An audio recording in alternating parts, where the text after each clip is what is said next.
Hey everybody, it's me and my buddy Mcruff on my side. Well, actually he's on my shoulder. Say hi. It's September 27, 2011.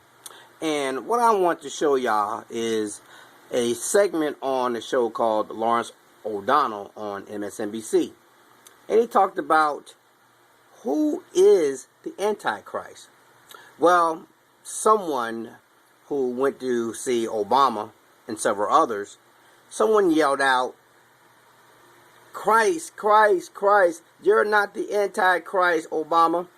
Well, anyway, let's take a minute and watch this particular segment and see who is the Antichrist.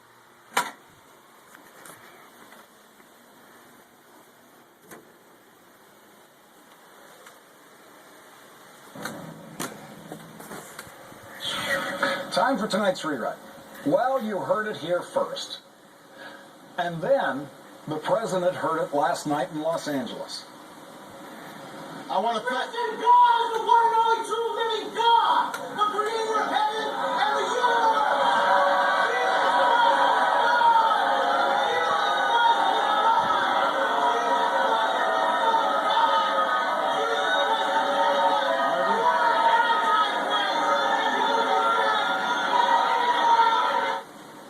That was the president smiling at a deranged heckler at an Obama campaign fundraiser in Los Angeles last night, the heckler calling the president the Antichrist. That happened less than an hour after we had a discussion on this program about people who believe that President Obama is the Antichrist. I was guided through the subject by Matt Sutton, the history professor at Washington State University, who has studied the history of Christianity in the United States.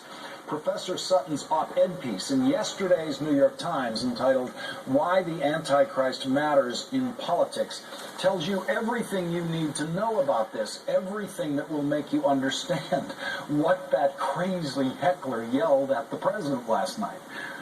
First, what or who is the Antichrist? And for conservative Christians, they've developed this notion of the Antichrist out of the reading of the Bible in a couple of different places, mostly the Old Testament, but also the book of Revelation.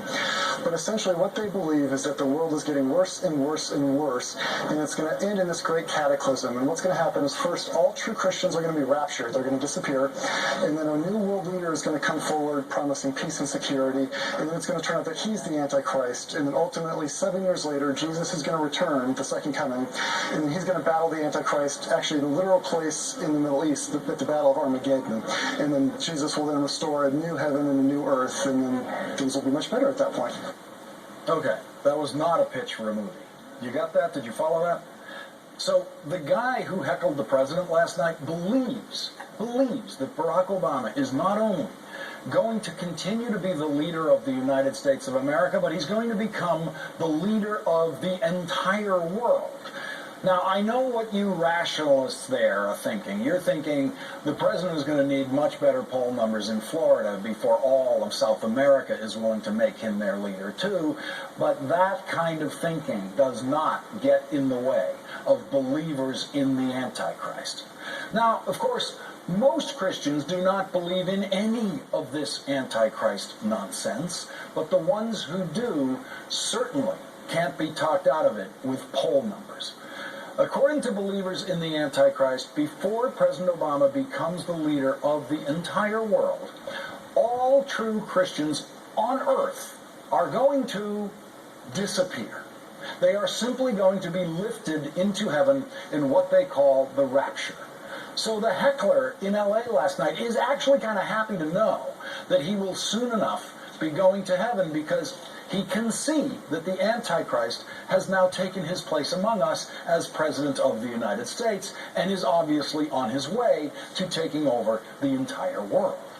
The guy wasn't really angry at the president. He was just yelling to make sure that the president heard him. He had to yell over all that crowd noise. He really just wanted the personal satisfaction of the president knowing that he knows that the president really is the Antichrist. And yes, his tone does kind of indicate that he doesn't exactly like the Antichrist.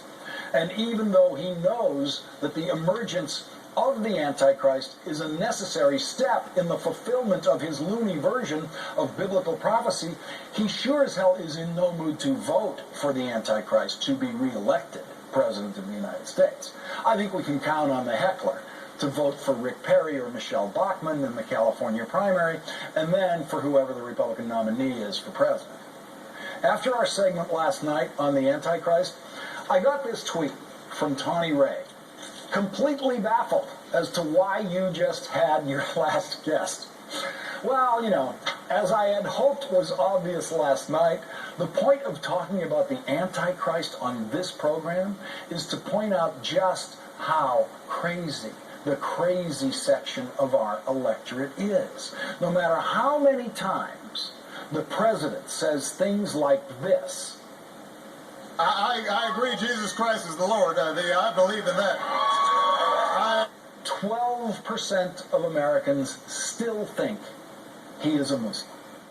And despite the worldwide release of this document proving Barack Obama was born in Hawaii, 25% of Americans still believe he was born in another country.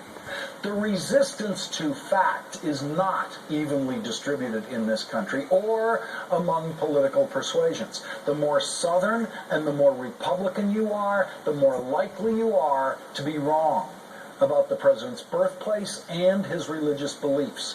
30% of South Carolina Republicans think the president is a Muslim, and more than a third think the president was born in another country. We don't know what percent of South Carolina Republicans believe the president is the Antichrist, but you can be sure it is not zero. Those South Carolina Republicans vote for Republican senators and members of Congress who stand in the president's way every day in every way. It is as if they have taken an oath to oppose the president no matter what he says or does. Even when the president proposes things that some South Carolina Republican members of Congress have supported in the past, they oppose them as soon as they hear the president is in favor of them. Such is the mindlessness of the relentless opposition to the policies of President Obama, because after all, too much of the Republican opposition is not really opposition to President Obama's policies, but opposition to the man himself.